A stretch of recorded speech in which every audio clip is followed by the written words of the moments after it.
I never wanted kids. In fact, I made it clear to my husband, Tom, from the very beginning of our relationship that I wanted to be child free. He agreed, saying that he had no interest in being a father either.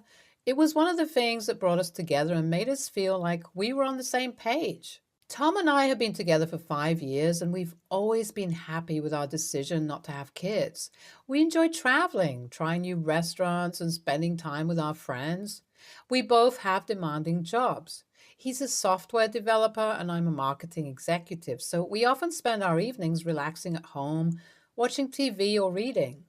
My relationship with my parents has always been complicated. They're very wealthy and often try to use their money to control me. They've never approved of my decision not to have kids, and they've made it clear that they want me to give them grandchildren. When they announced that they were going to leave a huge trust fund for their future grandkids, I knew it was just another attempt to manipulate me. When I told Tom about the trust fund, he surprised me by saying that he thought it was a great idea. He started dropping hints about how nice it would be to have a little one running around and how we could use the money for their education and future. I was furious. I felt like he had lied to me about something so important. We fought about it constantly, but he wouldn't budge. Despite our arguments, Tom and I tried to keep our daily routine as normal as possible. We still went to work, cooked dinner together, and went to bed at the same time every night. But there was an underlying tension that I couldn't shake. I felt like I couldn't trust him anymore, like he was going to change his mind about everything we had agreed on. I started to feel like I was losing control of my life. My parents were trying to control me with their money, and Tom was trying to control me with the idea of children. I felt like I was suffocating. I needed to talk to someone to get some advice about what to do, so I called my cousin's brother, Ryan. He had always been a great listener, and I knew he would be able to help me figure things out. Ryan and I talked for hours, and he listened patiently as I poured out all my frustrations and fears. He suggested that maybe it was time for me to take control of my life and stop letting others dictate what I should do. That's when Ryan came up with a plan to teach Tom a lesson.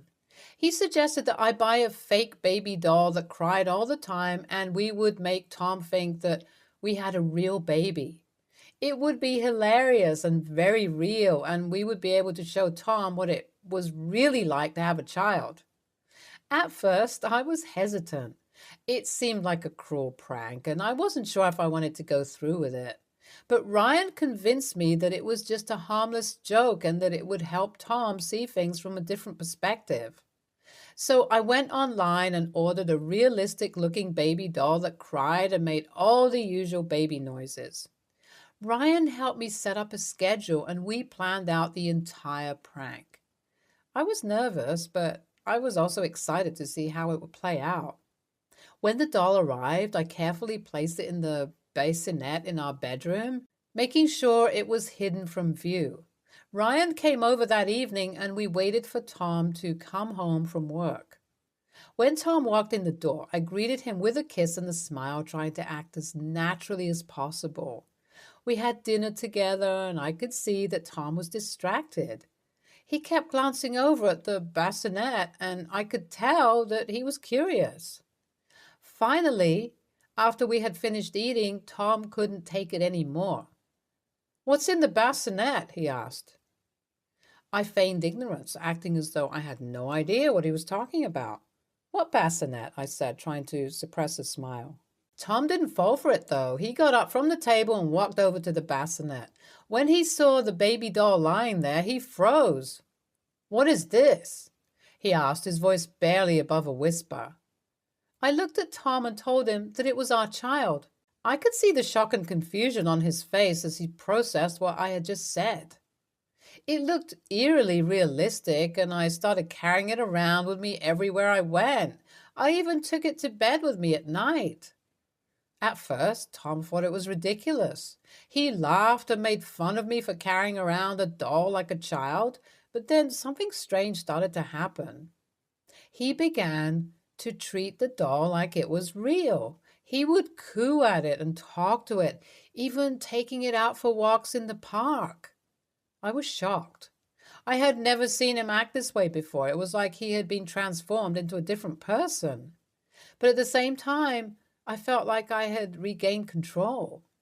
The doll was a way for me to show Tom how ridiculous his obsession with children was, and it was working. Despite the strange turn our relationship had taken, we still tried to maintain some sense of normalcy. We still went to work, cooked dinner together, and went to bed at the same time every night with the baby doll. But the tension was still there, simmering just beneath the surface. Little did I know that things were about to take an even stranger turn. One day I came home from work to find Tom sitting on the couch staring at the TV with a blank expression. He didn't even look up when I walked in the door. I could tell that something was wrong. "Tom, what's going on?" I asked, sitting down next to him. He didn't answer at first. He just kept staring at the screen. Finally, he turned to me with tears in his eyes. "I can't do it. I can't be a father," he said. "I'm sorry for everything I've said and done. I was being selfish and only thinking about the money. But when I held that doll, I realized that I didn't want a real child. I'm sorry for hurting you." He stared at the baby doll with a look of pure disgust on his face. He turned to me and said, "I don't want kids. I never did. I don't care about the money. I just want to be with you." I was stunned.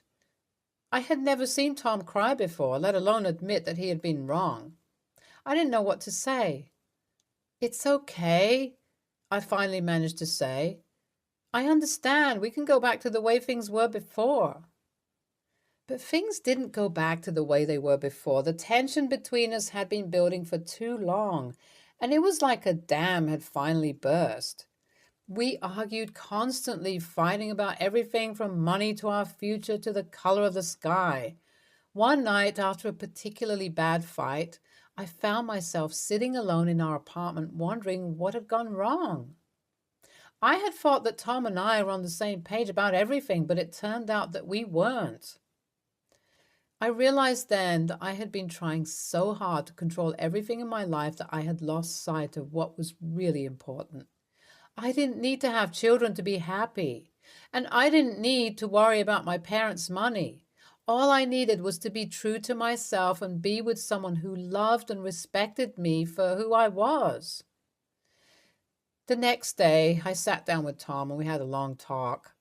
We apologized for everything we had said and done, and we made a plan to work on our communication and our relationship. It wasn't going to be easy, but we were willing to try. As for the doll, I packed it away in a box and put it in the closet. It was a strange reminder of a difficult time in our relationship, but also a symbol of the fact that sometimes the most unexpected things can bring people together. Update 1. As time went on, my parents started to up the amount of the trust fund they had promised for our future children. They did it subtly at first. They would mention it in passing during phone calls or family gatherings, but it was clear what they were trying to do. They were trying to pressure us into having children. I knew that my parents meant well, but I couldn't shake the feeling that they were still trying to control my life. Tom and I had come to the decision that we didn't want to have children just because of money or family pressure. We wanted to do it on our own terms. One day, I received a call from my mother. She told me that they had decided to increase the amount of the trust fund yet again, and that they were going to make it a substantial amount. I could hear the excitement in her voice as she told me the new number, but it only made me feel more uneasy. I tried to explain to my mother that money wasn't the reason why we were hesitant to have children, but she didn't seem to understand. She kept insisting that it was the right thing to do and that we would regret it if we didn't have children. I hung up the phone, feeling frustrated and overwhelmed. I knew that my parents loved me, and I didn't want to let anyone else control our lives. In the end, we decided not to have kids. We realized that we didn't need to conform to society's expectations in order to be happy. We could create our own path and live our lives on our own terms. We didn't let anyone else's opinions or money sway us from our decision to not have children. NTA. I think it's really unfair for her husband to change his mind about having children just because of a trust fund. She was upfront about her feelings from the beginning, and he should have respected that. The fake crying doll was genius.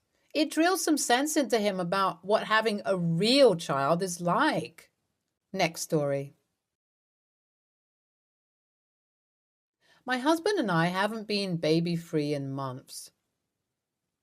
My husband is a stay-at-home dad, and I work a few hours a week, but am mostly at home as well.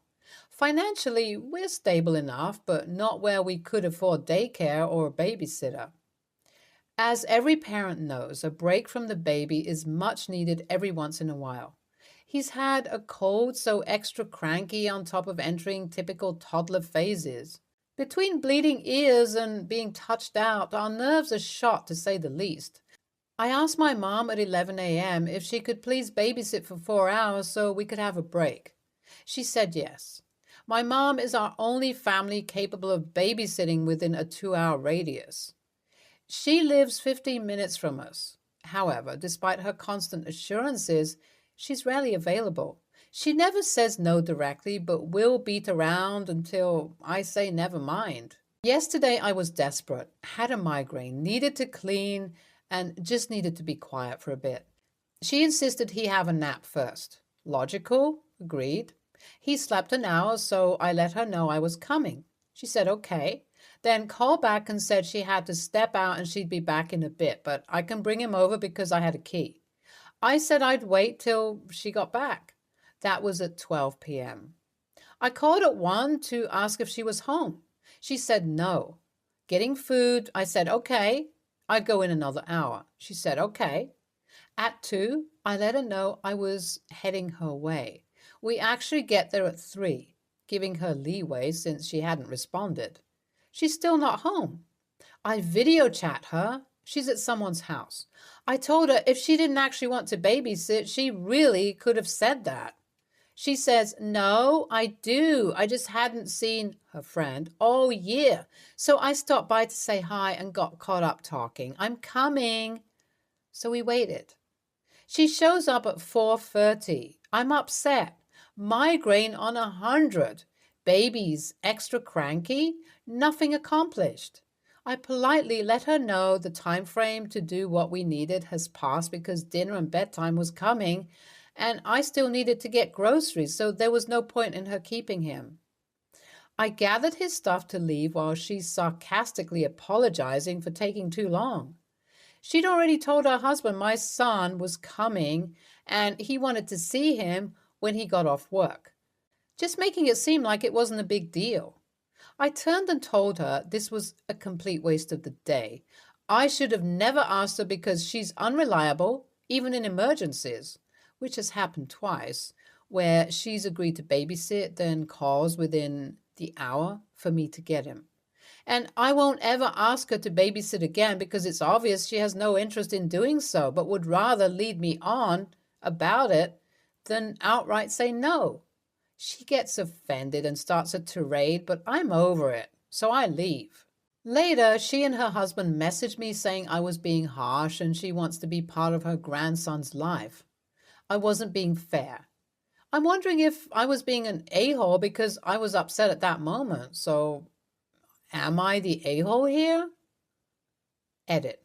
Character limit got me, but I should add every time I say I'd save to find a babysitter, my mom would insist the family needed to keep him. I kind of agreed due to the crap you hear about babysitters abusing kids, and I know my mom wouldn't do that.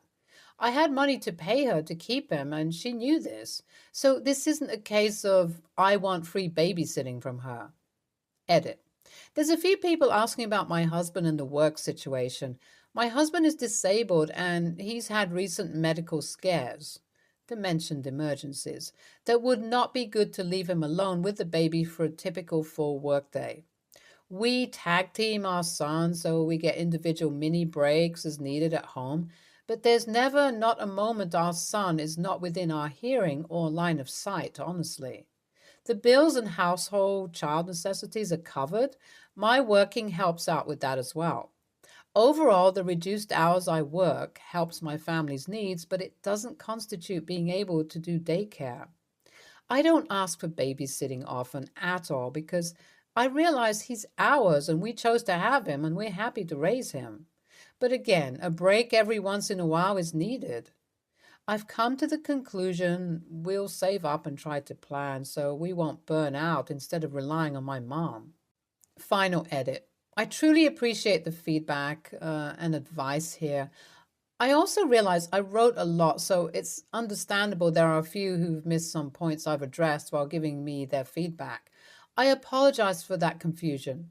It was a lot going on and hard to compact necessary information.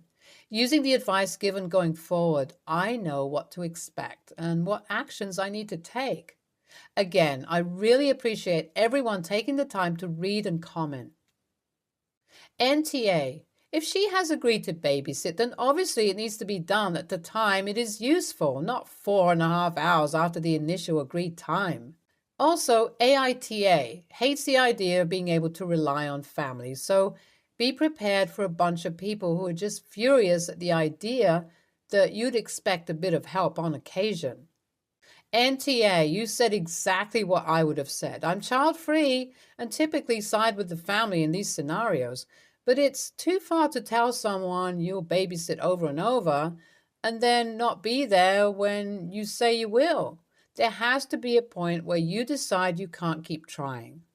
ETA, I knew some people would bring up not expecting free childcare because it's something I typically say to people.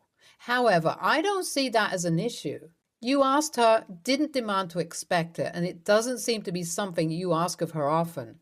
Also, the issue here is more the fact that she wasn't there when she said she would be, not that you're complaining that she should be babysitting for you for free. Next story. Me, 49, and my wife, 45, have been married for 5 years. I have a stepdaughter, H, 22. She used to live in student housing but is currently taking a year off school and therefore isn't eligible anymore. Her school, workplace, etc. are a few hours' drive from here. I own an apartment around that area, so we're letting H stay there. I don't charge her any rent. My sister, 40, lost her job last year and works at a new place, which pays much lower. She lives with her boyfriend and my 14-year-old niece, and they're struggling with the rent. They like extravagance, so this is hard on an entire family. I want to offer the apartment to my sister's family to stay in since there are 3 people who actually need it. They're on board with this and we've talked to H. That obviously it won't be immediately and we'll give us some time to find another place, so my sister can stay there. He got upset and said if she really has to move, it's going to be hard. I offered to help her find somewhere, but said that this is our decision. My wife isn't happy with this and said I'm being unfair to H. Edit. The extravagance comment doesn't mean they're not living within their means. Obviously, they've cut down now. Just wanted to clarify because telling me to just tell my sister to not be extravagant isn't really helpful when it's already been done. And I'm sorry, but everyone is saying I'm favoring 2 adults over my young stepdaughter. But my niece is 14. She's a minor. YTA, you can't just throw your stepdaughter out who'll struggle with finding an apartment and paying rent, probably even more. Also, you said your sister and her family like extravagance, and therefore it's difficult for them. So perhaps give up the extravagance. I suggest that you find a compromise with your wife and don't throw your stepdaughter out into the blue. YTA, you're being unfair to H in that you're kicking out a 22-year-old who's working and has done absolutely nothing wrong in favor of 2 grown adults with jobs who can't be bothered to live within their means and are dragging their kid down with them. It's your property and of course you can do as you like, but don't delude yourself into thinking you're being fair because you're not. Stay tuned for more stories from our girl relationships.